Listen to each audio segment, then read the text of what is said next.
You do not lose a corridor in one battle. You lose it when someone forges a single stamp and thousands obey. On a relay station called Hushpoint, an engineer hears a timing stutter that should not exist. A security liaison from the Meridian compact arrives, and the first order is simple. Do nothing. Touch nothing. Speak to no one. But life support is already degrading, and the supply window is closing. So tell me this. If the system demands silence, and silence will kill people, what would you do? The relay station was never quiet. It only changed its kind of noise. A soft chime pulsed from life support, steady and indifferent. The oxygen scrub stack still showed green. Green meant acceptable, not comfortable, and Hushpoint did not do comfort. Maren leaned over the signal scope and replayed the buffer again. The trace stuttered for half a beat, then smoothed as if it had never happened. He replayed it a third time, and the stutter returned at the exact same interval. It was not random noise. It had a cadence. Maren swallowed and listened the way an old driver listens to tires. Timing mattered more than volume out here. A fault would wobble with load and heat, but this did not wobble. This repeated. He kept a notebook on paper, not just in memory. He wrote because systems forgot under pressure, and because audits trusted paper more than people.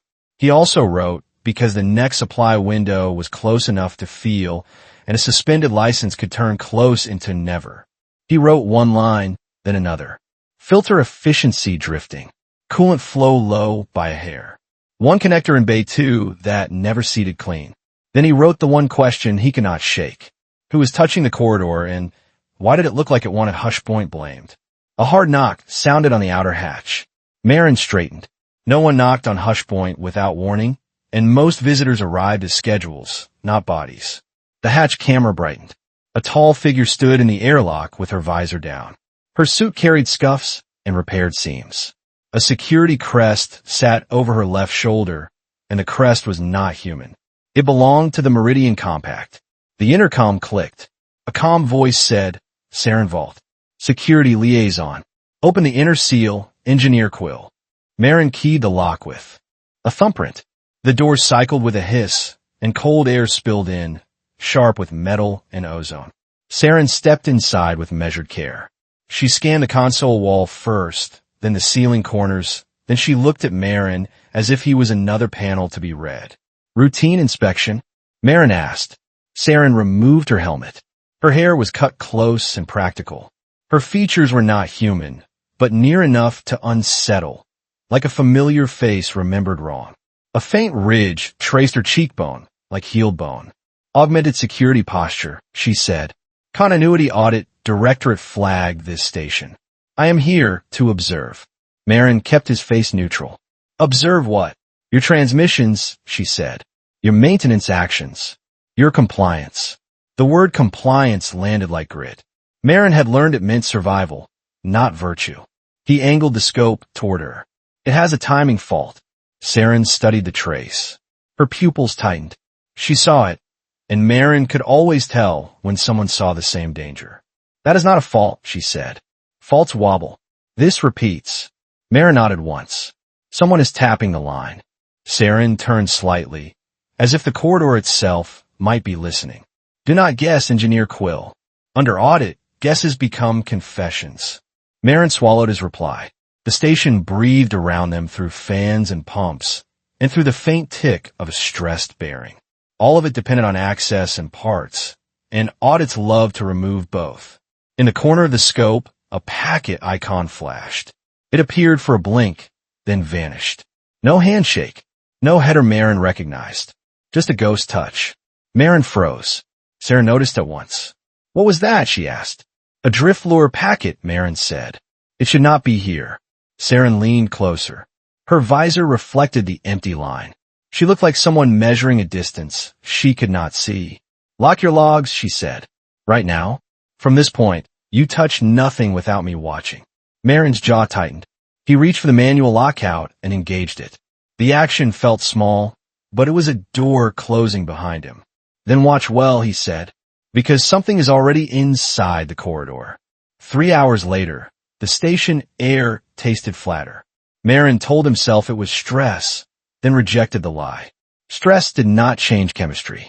Supply did. The audit order arrived without a greeting. It slid into the station queue. Like a blade. Maren stood at the main console when it came through. Seryn stood behind his right shoulder, close enough to read his posture and close enough to stop him without touching him. The message header carried the seal of the Continuity Audit Directorate. The directives were plain. Transfer authority ledger access. Freeze changes to identity chain nodes. Accept continuity seal on all transmission modules. Maren read the line that mattered most, the one that turned a station into a corpse with lights. Transmit license status, suspended pending investigation. He felt the blood drain from his hands. The license was a system key. It meant rescue beacons answered. It meant supply drones accepted as checksum. It meant Hushpoint counted as alive. Suspended, Maren said. Seryn replied, I see it. Maren pulled up the outgoing queue. A gray banner covered it. Authorization required. Beneath it, a smaller line blinked like a joke. Emergency channel access subject to review. Maren let out a short laugh. Review by who? A committee light years away. Seryn did not flinch. Speak carefully. Maren opened the request form anyway. He typed a fault report with clipped words. Timing anomaly on corridor feed. Possible hostile packet injection. Request permission to isolate relay node. He hit send. The system returned a single line. Request accepted into queue. Maren stared at it. A queue is not an answer. A queue is how people died politely. He pointed at the scope. Someone injected a drift lure packet. You saw the rhythm fault. Let me isolate the node. Seryn read the order again. The freeze covers identity chain nodes. If you touch them, they will call it tampering. Tampering becomes intent. Maren's mouth went dry. He looked at the seal prompt. It asked for consent, as if consent mattered. A second message arrived, appended to the first. It carried a personal signature. Director Garrick Thane. Noncompliance will result in permanent revocation. Any unauthorized transmission will be treated as hostile action. Maren read it twice. He pictured Thane as a man who slept well, a man who could afford certainty. Seryn said, I will log your receipt. Maren hovered his finger over the button and stopped. If I accept this, I cannot swap a burnt board. I cannot patch a drift. I cannot even clear a stuck valve. Seryn's tone stayed level. Then you will request permission. Permission arrives after the smoke. Maren said. He clicked accept. A low tone sounded. On the station map, small lock icons appeared across transmission modules, power routing, diagnostics, and even a service port to the scrub stack. It was not a seal. It was a gag. Seryn said, from now on, you act under observation. Every action is recorded. Maren tried one more channel. He pinged Dr. Elric Sato at a neighboring node. The reply came back as an automated denial. External contact restricted under audit. Maren felt the station shrink, not in size, but in options. He looked at the oxygen panel again. It was green but thinner. He could hear the scrub fans working harder, and work was heat. Heat needed power, and power needed parts. He said, if we lose life support, do you still call that compliance? For a heartbeat, Seryn did not answer. Then she said, if we lose life support, I will keep you alive. But I will not let you lie to save yourself. A faint click whispered in the line, a handshake attempt blocked by the new locks. Someone out there knew the station was muzzled. Someone had been waiting for that moment. The next supply window closed with no ship in sight. Maren watched the corridor monitor until his eyes burned. Beyond the station, traffic glittered like distant cities, and none of it belonged to him. Juno Rake's voice came in on a degraded channel. It sounded like it had been dragged through sand. Hushpoint, this is Oxbow Anchorage traffic. Your crate is on my deck, but I am not cleared. They say your identity chain is under freeze. They say your license is suspended. Maren pressed the talk key. Juno, tell them you have my checksum. Tell them my station is stable. Juno snorted. Stable does not matter. Paper matters. Thane's people are on the dock. They are counting bolts. Maren felt anger flare, then forced it down.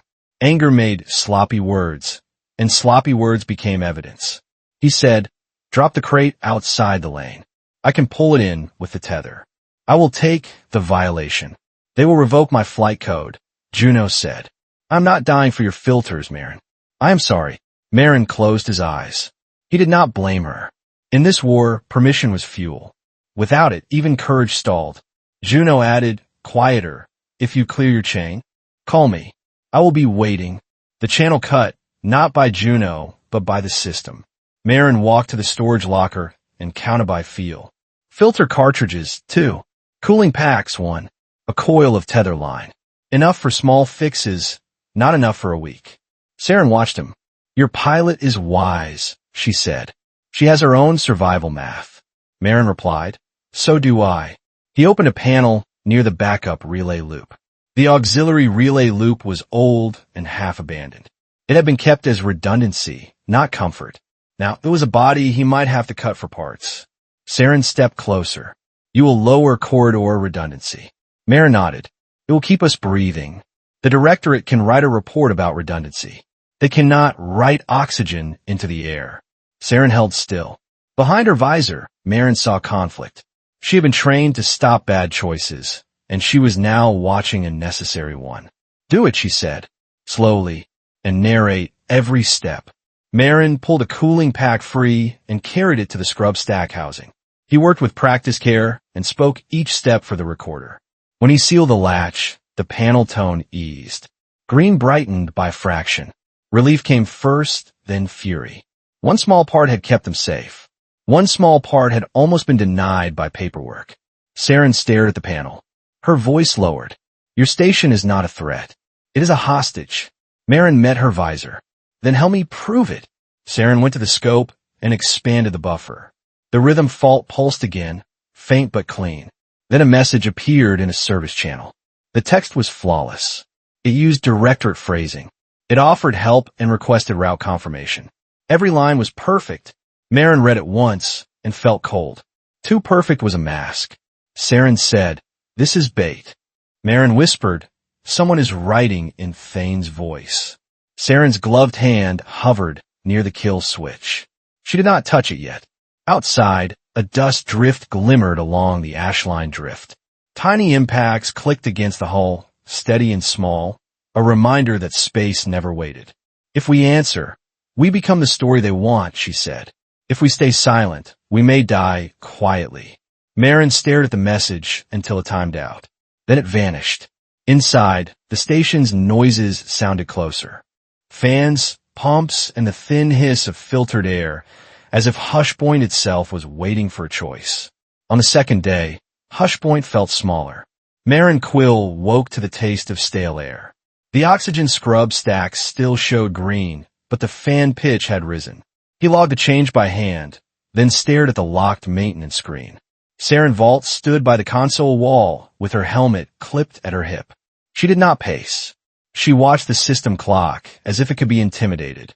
A new message arrived from the Continuity Audit Directorate, signed by Director Garrick Thane again. The tone was polite and absolute. Maren said, if I do nothing, we degrade anyway.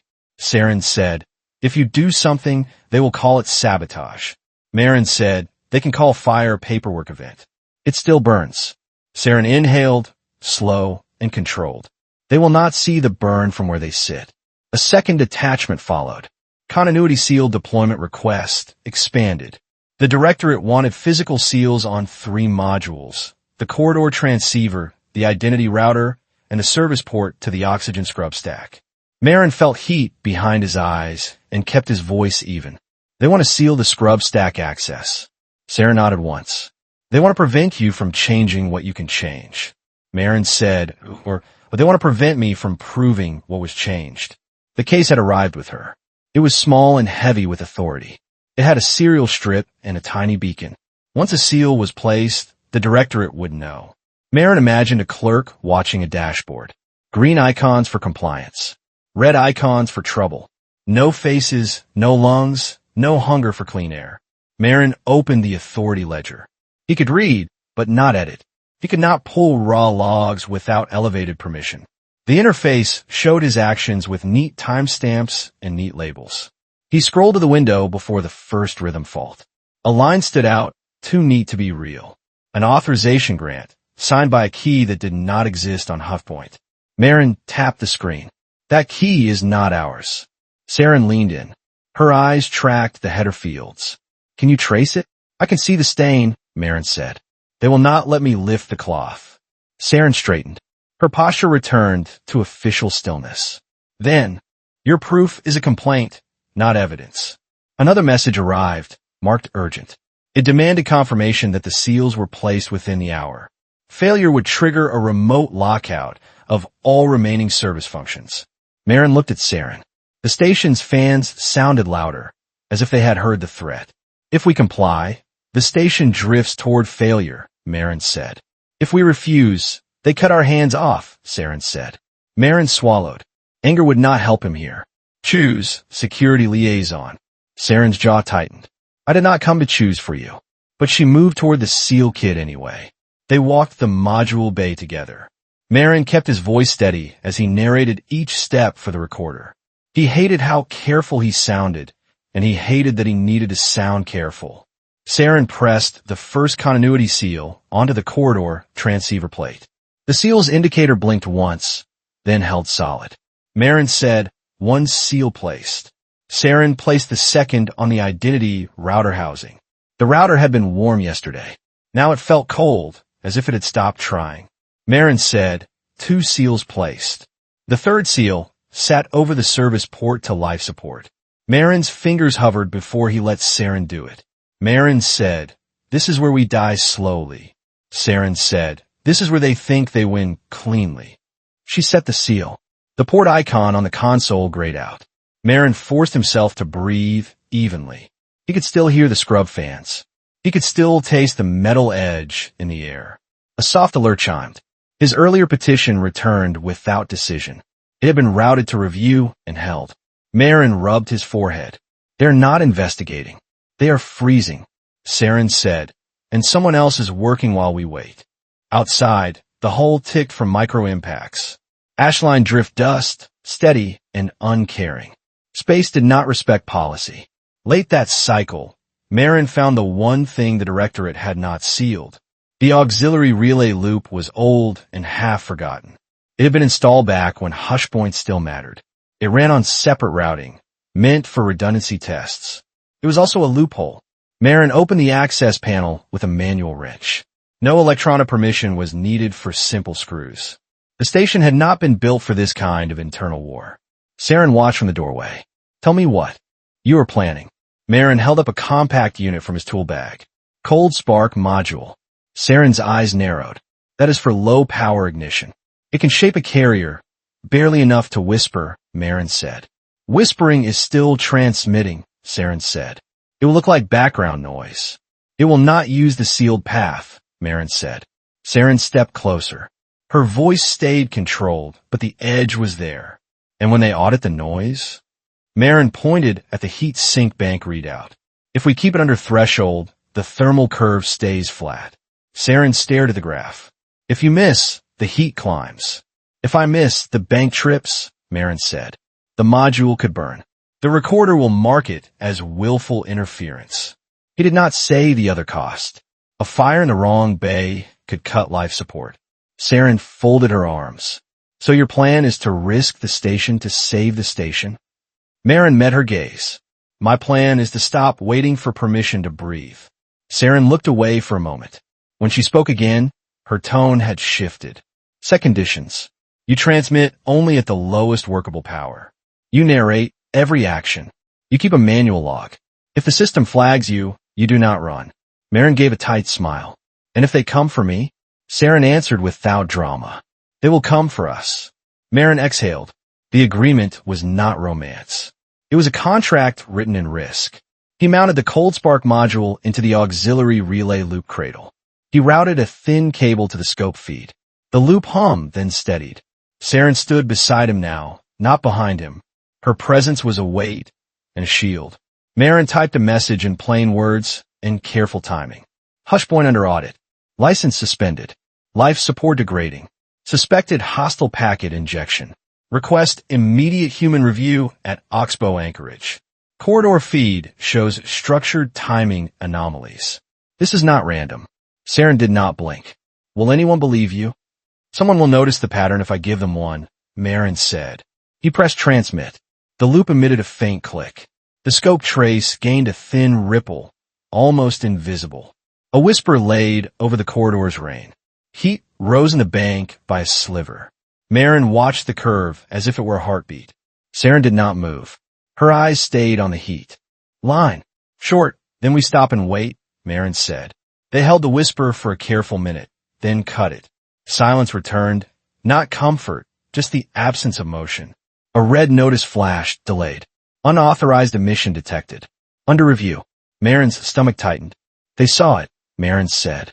Seryn said, let them review. We did not scream. We whispered. The status fell back into the same place as everything else. Q again. Always Q. He remembered a childhood radio on a kitchen counter, the kind that crackled in storms. Back then, static meant weather. Out here, static could mean intent. Seryn sat on the deck plate for a moment with her helmet in her lap. She did not relax, but she did stop pretending the station was just a case file. Maren closed the panel and wiped his hands. His palms were damp. For the first time since the audit began, he felt he had done something that mattered. Seryn's voice softened by a fraction. You are good at this. Keeping a station alive? Maren asked. Choosing the smallest cut that stops the bleed, Seryn said. 3 hours later, the pale Meridian corridor spoke back, and it did not sound like help. A fleet routing bulletin appeared on the public line. It was formatted perfectly with compact stamps and audit countersigns. It ordered a supply group to divert around routine hazards and take a safer approach through Kestrel Gap. Maren frowned. His pulse tightened behind his ribs. Kestrel Gap is not safer. The gap was a narrow bend in the corridor, shadowed by debris fields and bad geometry. Pilots used it only when forced. Signals bounced strangely there, and trust became a guess. Seryn's head snapped toward the screen. Who issued that? Maren scanned the signature chain. It looked clean, too clean. It uses the same non-existent key I saw in the ledger. Seryn leaned close. Her finger traced the header fields. This is a drift lure packet dressed as doctrine. Maren felt his throat tighten. If they follow it, they drift into a trap. Seryn opened a security overlay. Her tone changed, sharp and professional. This is signal warfare. Maren watched the corridor map. Icons representing ships began to arc, obedient. They were not far from Oxbow anchorage. He thought of Juno Rake and her creative filters. He thought of pilots trusting route lines like scripture. Maren reached for the auxiliary relay loop control. We have to warn them. Seryn grabbed his wrist, firm but not violent. Her eyes held his. If you transmit now, you give a directorate a clear target. If I do not, people die, Maren said. Seryn said, people die either way. Choose which death you can live with. A message arrived from Director Garrick Thane, marked final. All technical actions are to cease. Station personnel will remain in passive mode pending investigation. Any further emissions will trigger full lockdown. Maren read it and felt cold settle in his spine. Full lockdown meant no tools, no relays, no life support adjustments. He looked at the drifting ship icons again. They were already committed. Seryn released his wrist and moved to the external sensors. She pulled up a spectrum view aimed toward Kestrel Gap. The noise there was not broad. It had structure. It rose and fell in a deliberate ladder. Someone is building a net, Seryn said. Maren said, and Thane is holding our hands behind our back. Seryn keyed a local recorder instead, a private log outside the sealed system. We are not the source. We are being framed as the source. Maren forced his voice steady. Can you prove it? Seryn looked at the structured interference again. Not in time for them, but in time for us. Another bulletin flashed, the same perfect format. Another gentle push toward Kestrel Gap. Maren's chest tightened. He felt the station's air thin, or his patience thin. He could not tell which. He stared at the heat readout, the oxygen graph, the lock tool icons. All of them were lines drawn by distant hands. If we stay silent, we become their story, Maren said. Seryn said, then we learn how to speak without giving them a lever. On the third day, the station air felt thinner, not because the gauges had crashed, but because every green light now came with a threat. Maren Quill stood at the main console with his hands behind his back. The posture looked calm, but it kept him from reaching for tools he no longer had permission to touch. Seryn Valt watched from the side, close enough to stop a mistake and close enough to share it.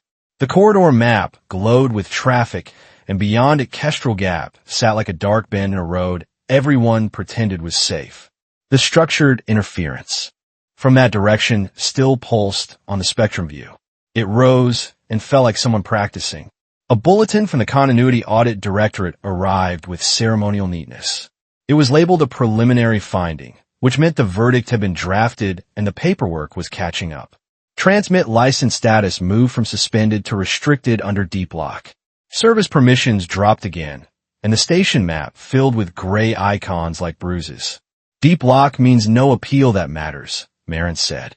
Deep lock means every move becomes evidence, Seryn said. A second attachment listed consequences. Any omission would be treated as hostile coordination. Any hardware change to the identity chain would be logged as tampering. Maren could almost hear the words being read in a courtroom voice, clean and satisfied. He looked at the life support graph and felt a different kind of voice in his head, the one that spoke in fan pitch and filter taste. He opened the supply schedule and saw blank space where deliveries should have been. Then he saw the name marked as barred. Juno Rake. Access denied. Risk of collusion. They cut her for knowing me, Maren said. They cut her to isolate you, Seryn said. A third message arrived, signed by Director Garrick Thane.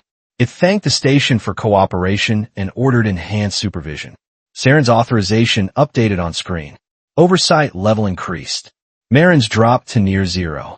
The system made it official. She could act. He could advise. If the station lived, it would be because her hands took the blame. They want me to take your hands, Seryn said.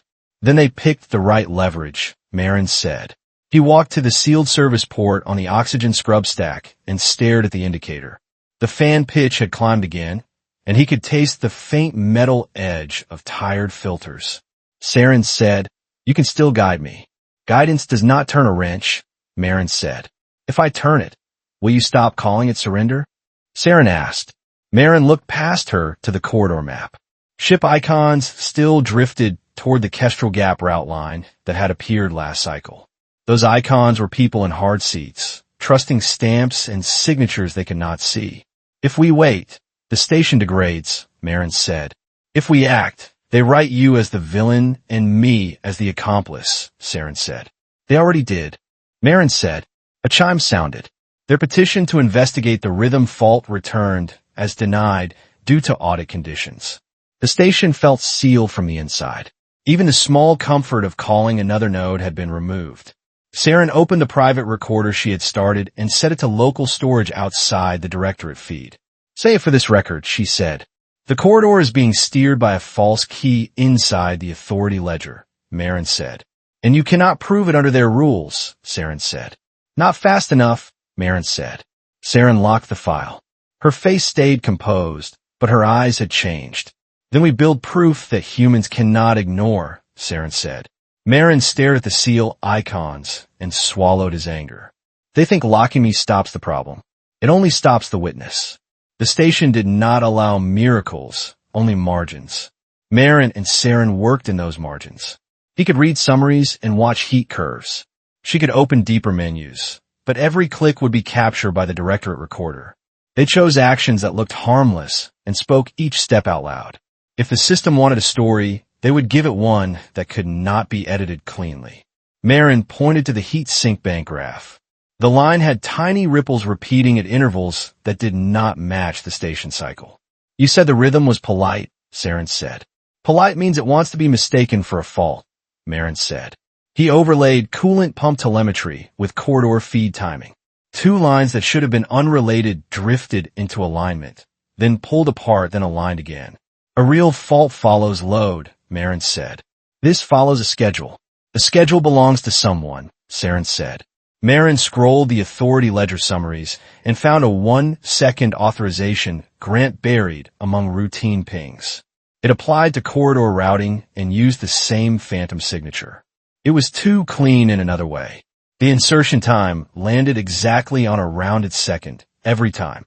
Human operators never hit perfect seconds under stress. Machines did. Seryn expanded the entry under her oversight access. The system resisted, then allowed it.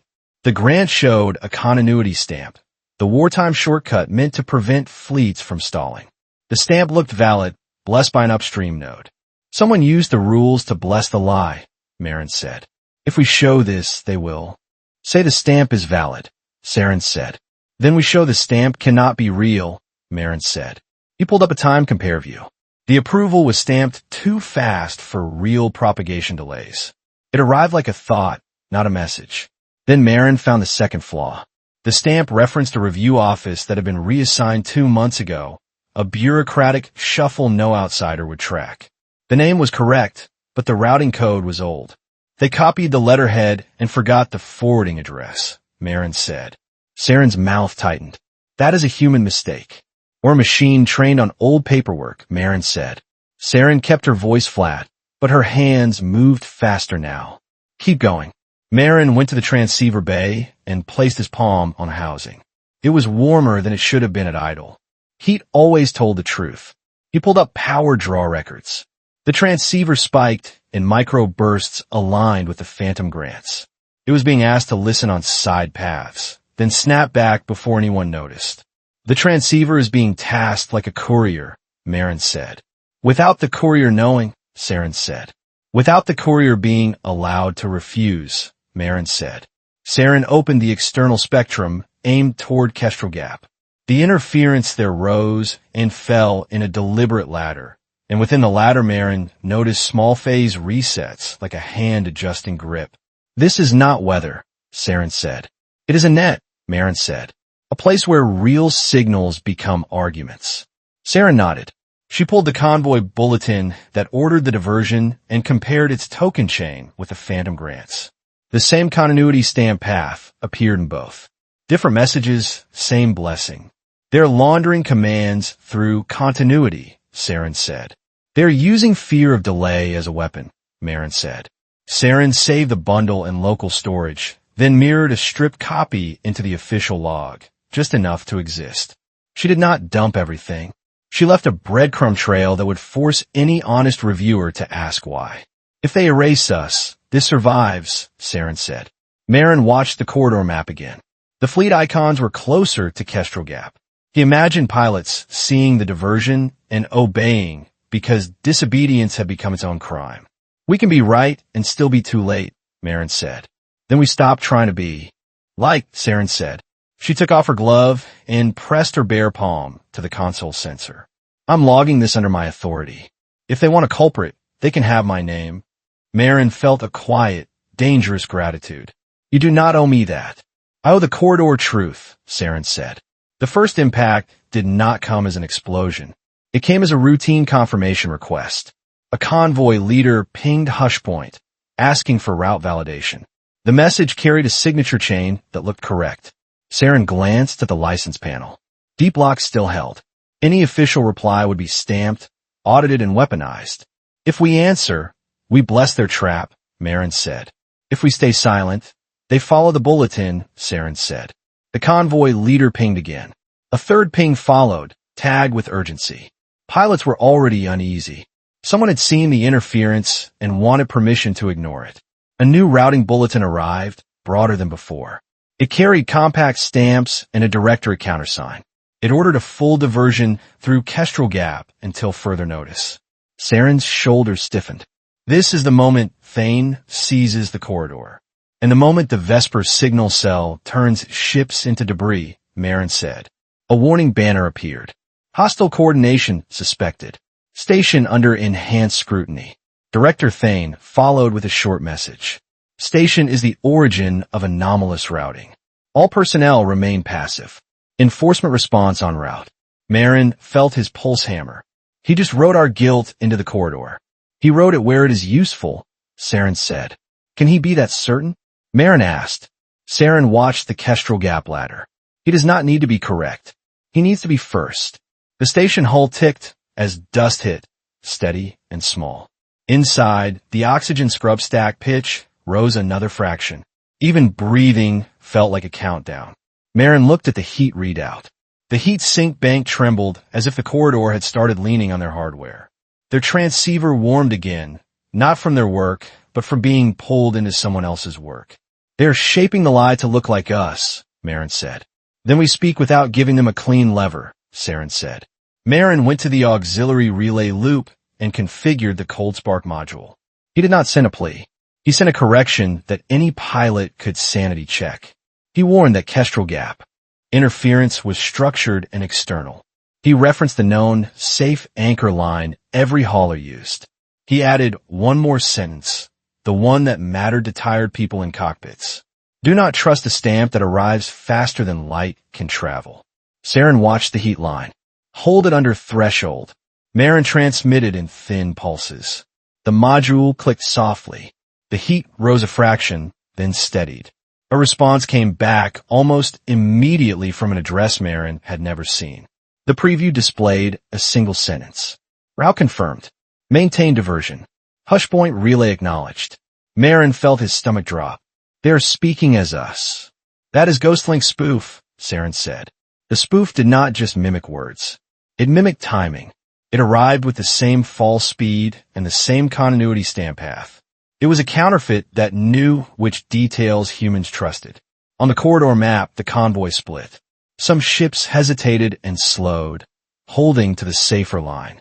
Others accepted the false confirmation and committed to Kestrel Gap. Maren watched the committed icons pass a point of no return. "We can still reach the ones who hesitated. And we can still show the pattern to anyone who will look," Seryn said. She added the preview and timing ladder data to the proof bundle. Then she mirrored a second breadcrumb into the official log. Not a confession, a question. Why does an approval arrive before it can arrive? A new hailing tone cut through the speakers. An enforcement craft close enough to demand a visual. Seryn lifted her helmet. "They're close." Maren shut down the cold spark module before the heat curve could climb higher. He would not give Thane a fire to display as proof. A short time later, the external camera feed popped. A small craft hung off the hull line, bright with running lights. Its markings carried directorate authority, and its posture carried impatience. A message followed, cold and simple. "Prepare for boarding and seizure of station controls." Maren looked at Seryn and spoke quietly. "We are targets of a man with authority and a cell with skill. Then we survive long enough to reach the right ears," Seryn said. She paused, then made it plain.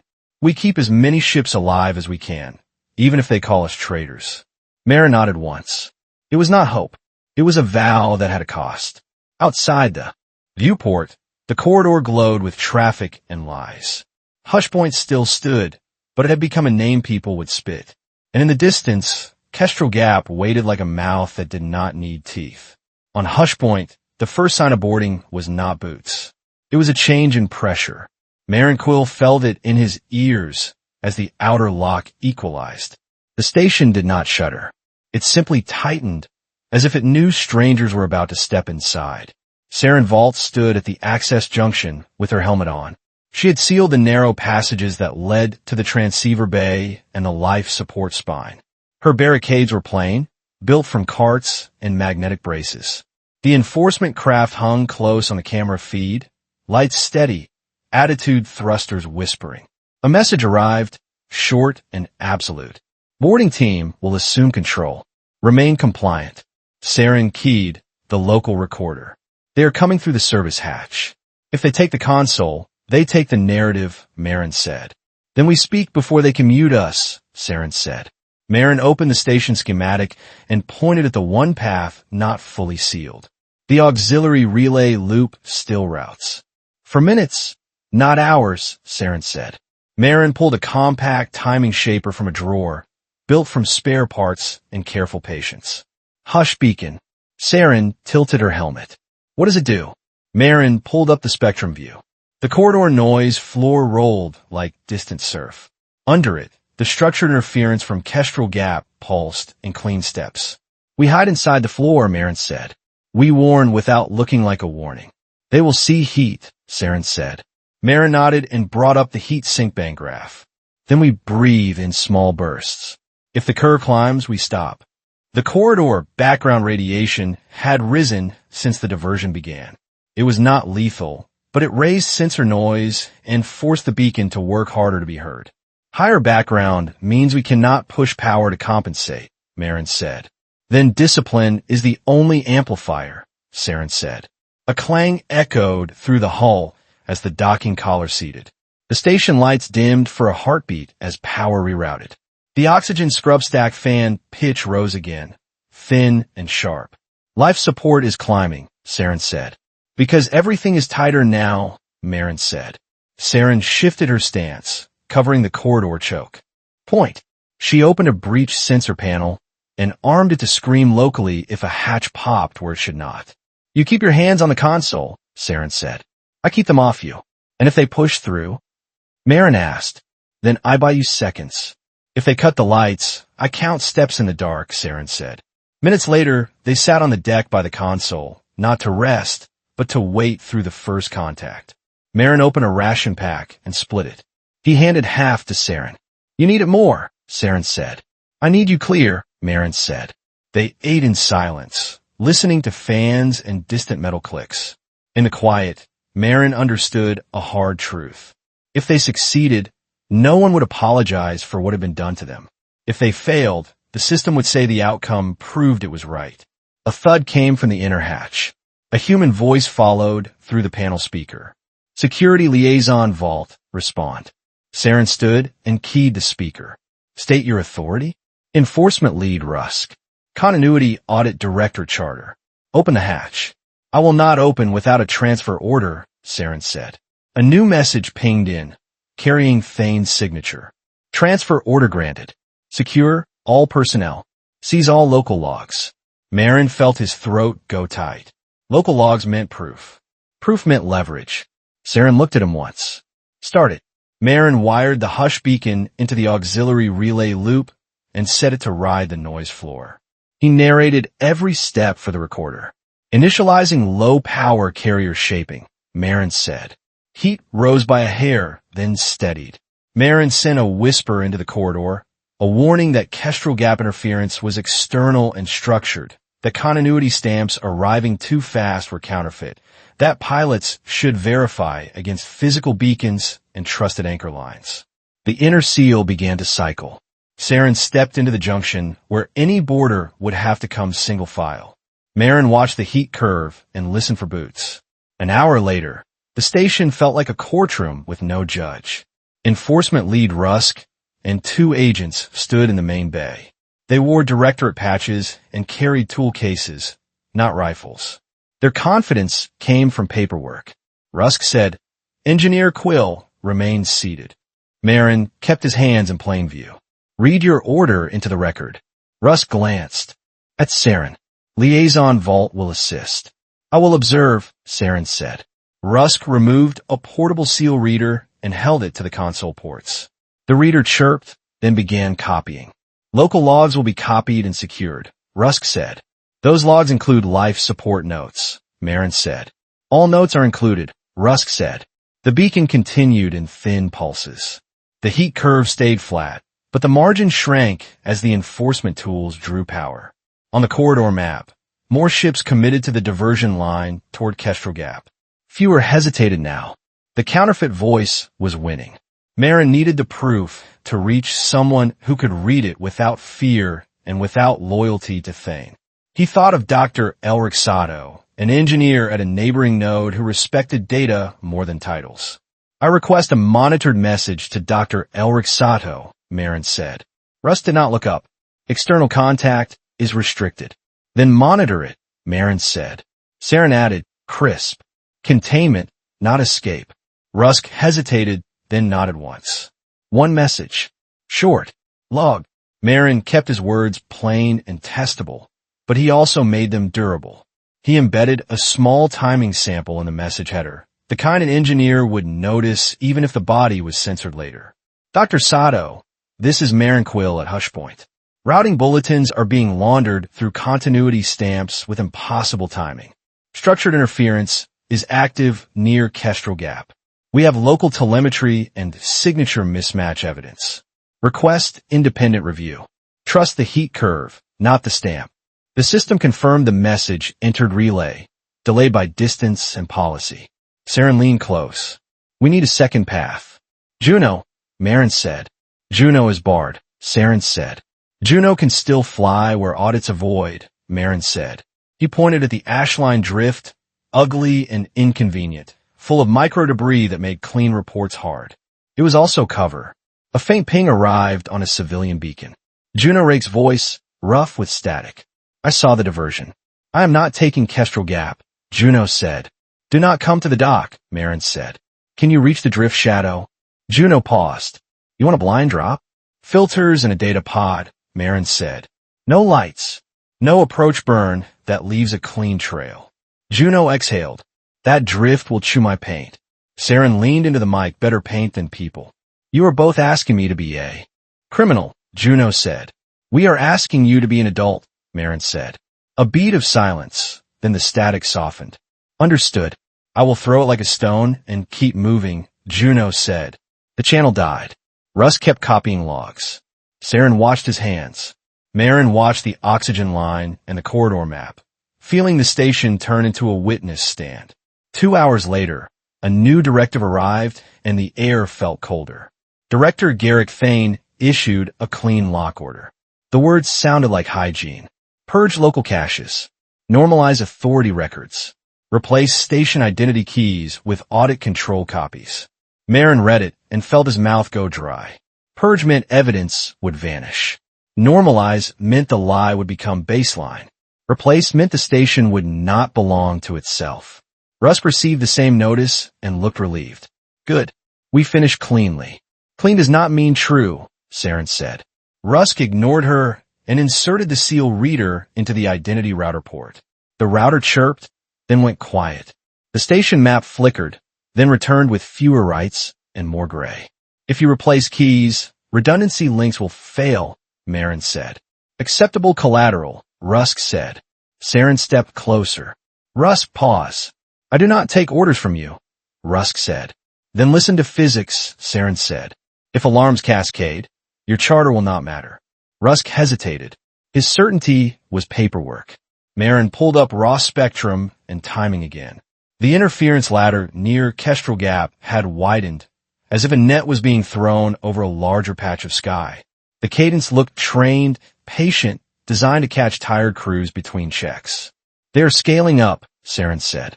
Commander Kelt Varen is hunting a fleet, not a convoy, Maren said. Rusk frowned. You do not know that name.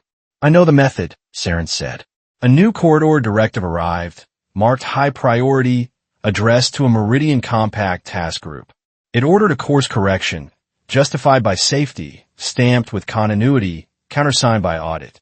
The task group icon was larger than the convoys.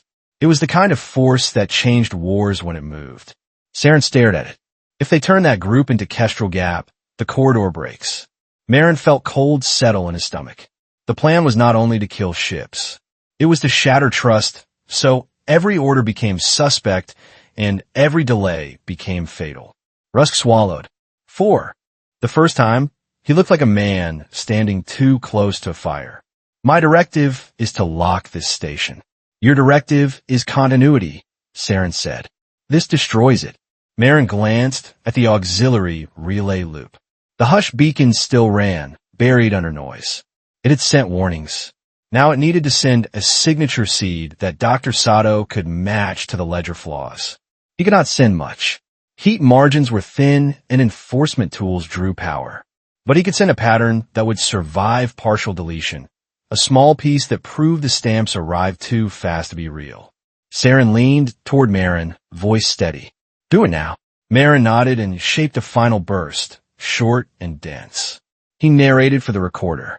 Sending timing mismatch signature through low power path, Maren said. Heat rose, then held. Rusk saw the unauthorized emission notice flash and stepped forward. Stop. Seryn moved into his path. If you touch him, you own what happens next. Rusk froze, weighing charter against catastrophe. On the external camera feed, a small object tumbled in the drift shadow. No lights, just a dark pod spinning toward the tether zone. It spins slow and deliberate, so it would not ricochet. Juno had made the drop. "We have supplies," Maren said. "Then we have minutes," Seryn said. Outside, the interference ladder climbed wider and cleaner, like a net pulled taut. On the map, the fleet icon drifted toward a decision point. Maren watched it, jaw clenched. The next counterfeit bulletin would decide whether thousands lived or died, and they had only a narrow window to make the right person listen. The station did not have a sunrise. It had a moment when the fans changed pitch and you knew another cycle had begun. Quill heard that shift and felt his stomach tighten. Somewhere out in the pale Meridian corridor, a Meridian compact task group was nearing a decision point. A wrong turn now would not look dramatic from a control room. It would look like icons drifting into a shaded bend, then winking out one by one. Hushpoint was still under deep lock. The console looked the same, but every menu was a closed door. Every green light was permission borrowed from physics, not granted by policy. Enforcement lead Rusk stood near the identity router, his portable seal reader still attached. He had the calm of a man who believed the paperwork would protect him from consequences. He did not look at the corridor map. He looked at completion bars. Seryn Valt stood between Rusk and the narrow passage that led to the auxiliary relay loop. Her helmet was on. Her stance was steady. She did not threaten. She simply occupied the space where a last-minute hand could reach. Maren kept his hands on the console edge. He did not touch tools. He touched timing. The hush beacon was not a device you switched on like a light. It was a discipline. It was a way of placing truth inside noise, so a tired pilot could hear it without a system flagging it as a shout. He opened the spectrum view and listened to the corridor floor. The background had thickened since the interference began. Not dangerous radiation, just more clutter, more excuses for doubt. Inside that clutter, the structured ladder near Kestrel Gap kept pulsing, clean, and patient. Seryn leaned close enough that he could hear her breathing inside the helmet. "We do this in layers. We do it in breaths," Maren said. Rusk glanced over. "Engineer Quill, all emissions are forbidden. You have been told." Maren kept his voice flat. "I'm not emitting. I am monitoring." Rusk's eyes narrowed, but he returned to the seal reader. He wanted the story to stay simple. He wanted the station to be guilty, because a guilty station made his job clean. A new message arrived from Director Garrick Thane. The words were dressed in courtesy and finality. Immediate, full normalization. Purge local caches. Suspend all remaining internal autonomy. Replace identity keys under audit custody. Maren read the directive and felt a cold, tight pressure behind his ribs. Purge meant their breadcrumb trail would be buried under a fresh coat of official silence. Replacement Hushpoint would become a puppet that could sign its own confession. Seryn read it too. Her gloved hand tightened around the strap of her helmet. "He is closing the book while we are still writing." Maren stared at the heat curve. The heat sink bank line was flat, but the margin was thin. Life support and enforcement tools were already drinking the spare capacity. "If we wait, the fleet turns," Maren said. "If we speak too loud, we give Thane a clean lock reason," Seryn said. Rusk looked up, irritated. "Stop speaking as if you have choices." Seryn turned her helmet toward him. "We do. You just do not like them." Maren's fingers hovered over the timing shaper interface, not the transmit key. He set the first layer, a pattern that looked like ordinary corridor shimmer. Inside it, he encoded a simple warning, not a plea. Verify route changes by physical beacons. Do not trust continuity stamps that arrive too fast. Kestrel Gap interference is structured. He did not add names. Names are what systems latched onto. He added physics because physics did not take bribes. He began the first pulse sequence, short and low. The auxiliary relay loop clicked softly. The station did not shudder. It only warmed by a fraction. A notice flashed in the enforcement overlay. Anomaly detected. Under review. Rusk stepped forward. "Stop now." Seryn moved into his path. "If you cross this line, you will not like what happens to your report." Rusk stared at her, then at the console. His certainty wavered, not from fear of her, but from fear of accountability. Maren held the pulse for one more breath, then cut it. The heat curve steadied. A reply appeared on the public line, almost immediate, and That was the first proof it was not human. It came too fast. It sounded official. It carried the same laundered continuity blessing. Hushpoint relay acknowledged. Maintain diversion. Kestrel Gap safe. Maren felt a sharp drop in his stomach. They are countering in real time. Vesper Signal Cell is flooding the floor, so pilots cannot tell which whisper is ours, Seryn said. On the spectrum view, Driftlure packets began appearing like clean beads. Each one wore the right stamps, the right tone, the right urgency. Each one pushed the same direction, gently, as if the corridor itself wanted it. Maren looked at the fleet icon again. It was close to the decision point. One more stamp push, and it would slide into the bend. Seryn leaned toward Maren, voice steady. Second layer. Maren nodded. The second layer had a cost. It required a slightly stronger signal, still masked, but dense enough that Dr. Elric Sato could match the timing signature to the ledger flaw. Maren started the second layer. The heat sink bank line rose, slow but real. Rusk saw the red notices stack. This is hostile action. No, Maren said. This is a warning.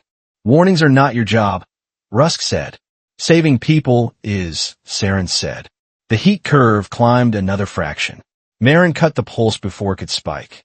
For a moment, the station was quiet except for the fans. Then the corridor map updated. A cluster of ships near the task group slowed. They hesitated. They did not commit to Kestrel Gap yet. Maren felt his throat tighten. Somebody heard. Not enough yet, Seryn said. Rusk reached for the seal reader and began a lock sequence. I am initiating final containment. Seryn stepped forward, close enough that her shadow fell across his hands. Do it and you will lock life support service ports with it. The scrub stack is already straining. Rusk hesitated. He did not understand the station, but he understood blame. Then you take responsibility. Gladly, Seryn said. She keyed her own oversight authorization into the console, then spoke for the recorder. I'm overriding enforcement containment to preserve station survival. Log it under my name. Rusk looked at her as if she had made herself disposable. Seryn did not blink. Maren watched the corridor again. The fleet was still near the edge.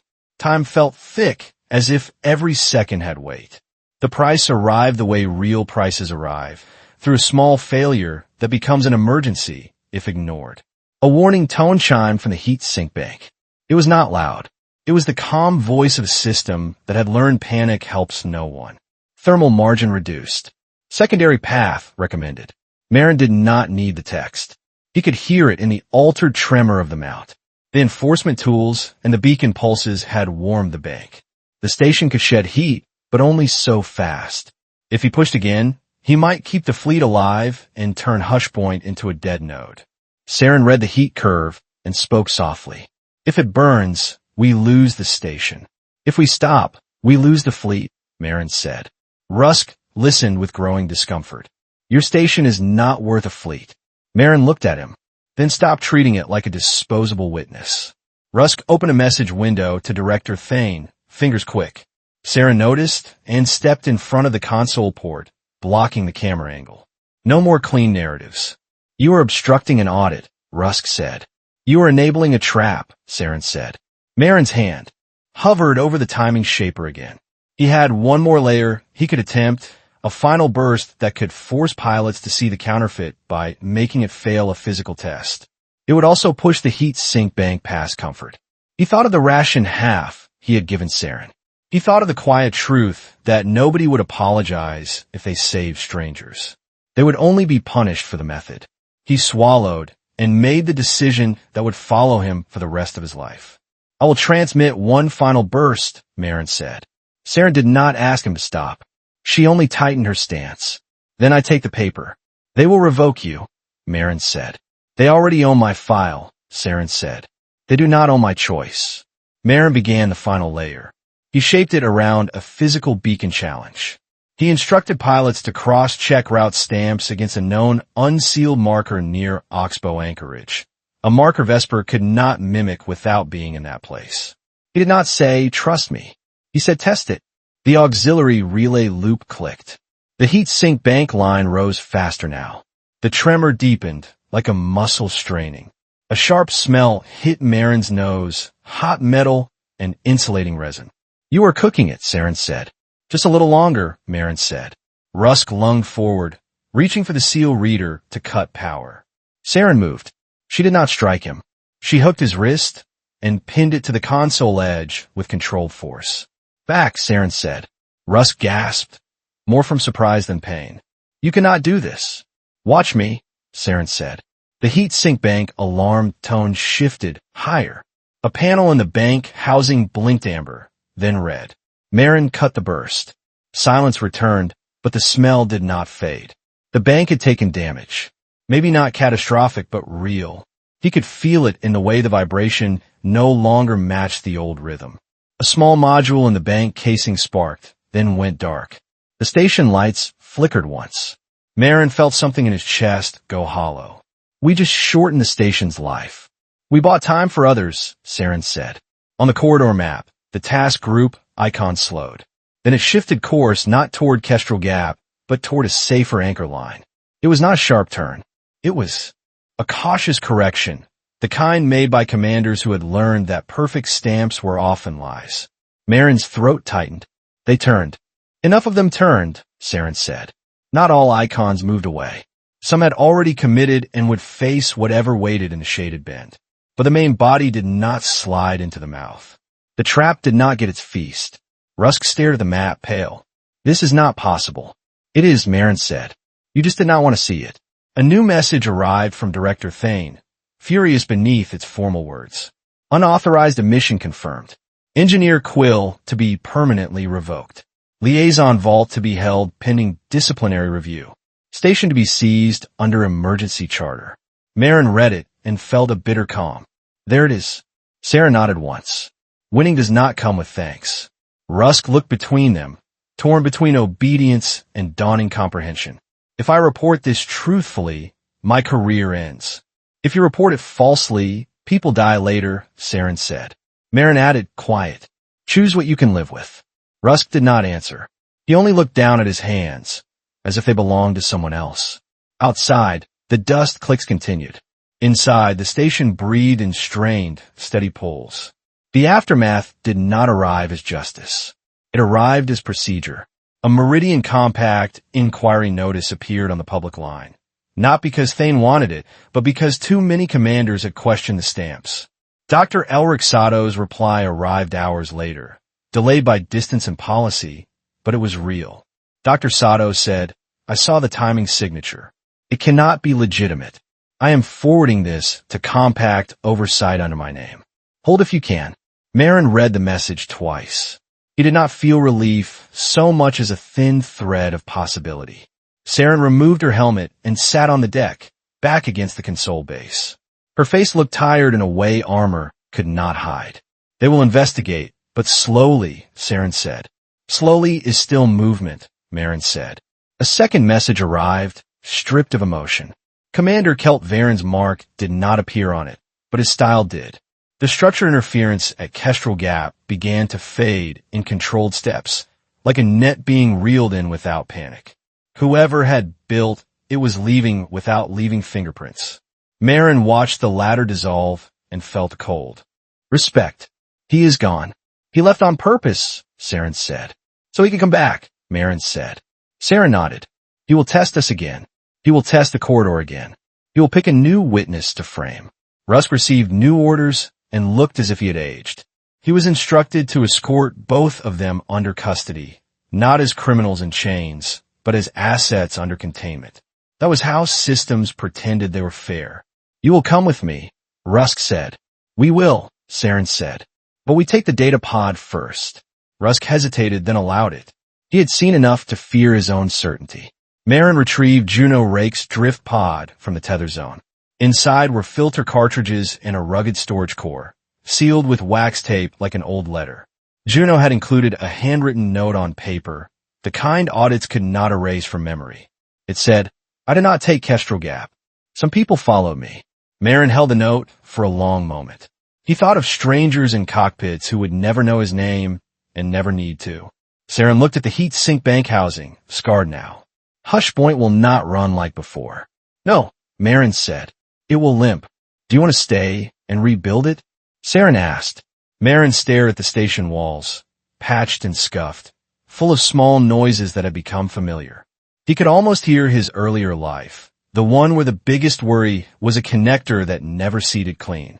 He also pictured the corridor, long and vulnerable, and the way a counterfeit stamp had almost turned it into a grave. If we stay, they will keep calling us guilty, Maren said. If we leave, they will call us fugitives, Seryn said. Maren looked at her, and the decision felt less like romance and more like alignment. Then we choose the name that lets us keep speaking. Seryn's expression softened by a fraction. We do this together. Yes, Maren said. Outside the viewport, the pale Meridian corridor glittered indifferent. Somewhere out there, people would still trust stamps because they had to. Somewhere out there, someone like Varen would keep trying to turn trust into a weapon. Maren folded Juno's note and placed it in his paper notebook. He looked at the console one last time, at the great icons, the sealed menus, the heat curve that would never be clean again. The station had paid a price in metal and margin, but the corridor had not gone silent. Truth had traveled, not as a shout, but as a stubborn signal that refused to die. As Hushpoint drifted back into its quiet work, it did not feel forgiven. It felt repaired by people who refused to disappear. The corridor was still there. So was the hunger for clean answers and the kind of power that preferred clean lies. Garrick Thane could delay the truth, bury it under procedure, and call it order. Commander Varen could vanish in a noise and leave a trap waiting for the next fleet. But a warning had gone out. A real one. Not loud. Not heroic, not approved. Just true. Maren Quill lost his license. Seryn Valt took the file. Hushpoint took the damage. And somewhere beyond Kestrel Gap, ships that should have died kept moving because two adults chose to speak anyway. That is what keeps a corridor alive. Not perfect systems. Not perfect leaders. Just people who refuse to let the signal go dark. If this story stayed with you, please tap like. Share it with someone who loves grounded science fiction with real stakes. And subscribe to the channel because this is not the end. The next signal is already forming, and the ones who built the net are not finished.